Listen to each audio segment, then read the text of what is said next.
विज्ञान कक्षा 10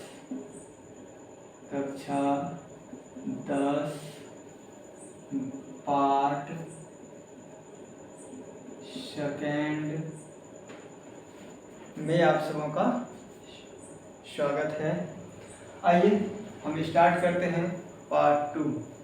पार्ट 2 में पढ़ने से पहले पार्ट 1 को थोड़ा सा याद कर लेना चाहिए। पार्ट 1 में हमने बता दिए, जो पार्ट 1 नहीं देखे वो परिभाषा देख लीजिएगा, उसमें हम लिखा दिए हैं रासायनिक अभिक्रिया किसे कहते हैं।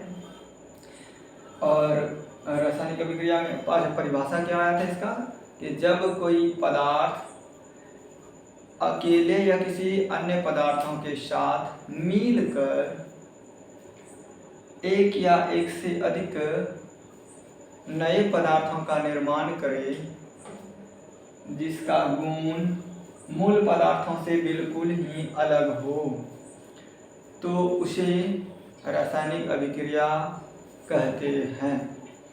उसमें ये भी बताए थे कि जो रासायनिक अभिक्रिया में भाग लेते हैं उसे अभिकारक कहा जाता है, और रासायनिक अभिक्रिया के फलस्वरूप बनने वाले पदार्थ को उत्पाद कहा जाता है।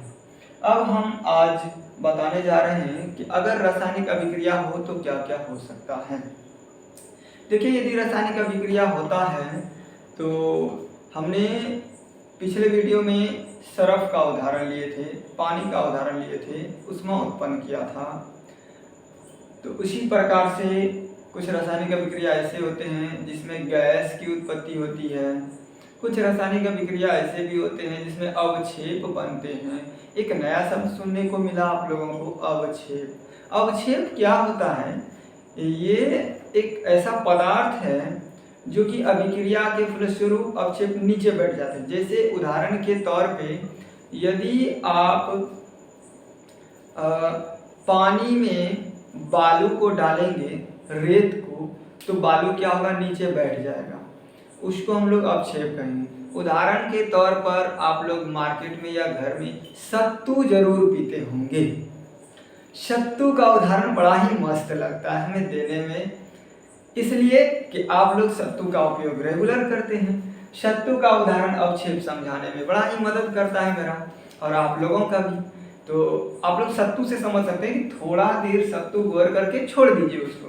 आप जैसे ही छोड़ देंगे तो क्या होगा? नीचे बैठ जाएगा सत्तू, और उसके बाद पानी तो ऊपर आ जाएगा। जो पदार्थ नीचे बैठ गया उसको हम लोग क्या कहेंगे? अवक्षेप।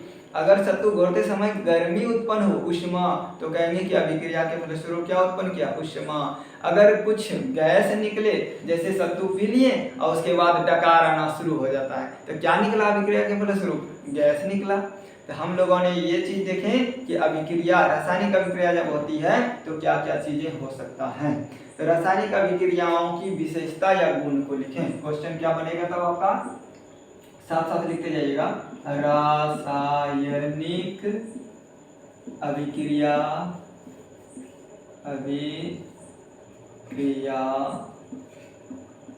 रासायनिक अभिक्रिया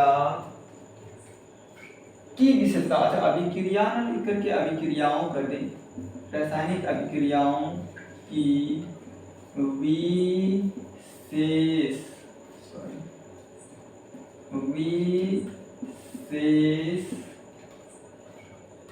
विशेषताएं या गुण को लिखें।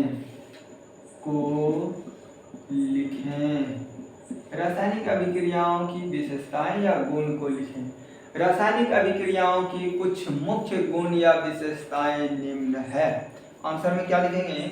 आंसर लिखेंगे, आंसर रासायनिक अभिक्रियाओं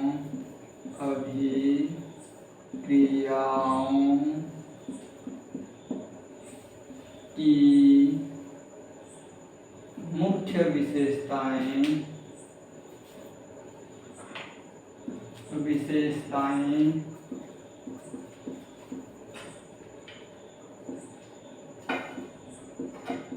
निम्न है। अब जो नीचे लिख रहे हैं मुख्य विशेषता, इसका क्या क्या हो सकता है? नंबर 1, पहला इसकी विशेषता क्या है? सबसे पहला विशेषता आपने क्या पढ़ा था? तो गैसों का निकास या निष्कासन, जो कहिए या तो निकलना बोलिए, गैसों का निकलना, या उत्सर्जन भी कह सकते हैं, निकास कहिए, निकलना कहिए या उत्सर्जन कहिए, एक ही बात है। इसका निकास, गैसों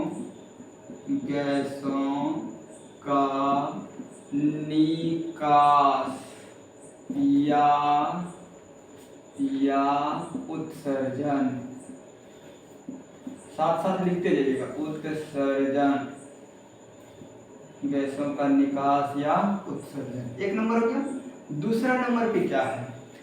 आप दूसरा नंबर में पढ़ें अवक्षेप का बनना। क्या पढ़े थे? अवक्षेप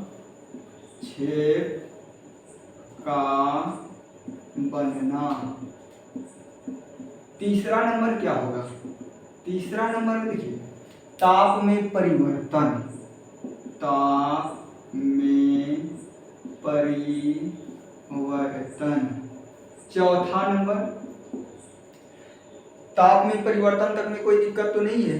और चौथा नंबर क्या होगा? जैसे कि कुछ उदाहरण लेते हैं, आपने कोई कपड़ा खरीदते हैं, उसे धोते हैं, साफ सफाई करते हैं, 1-2 महीना के बाद देखते हैं तो उसका रंग बदल गया। ये तो जरा लंबा समय लगा।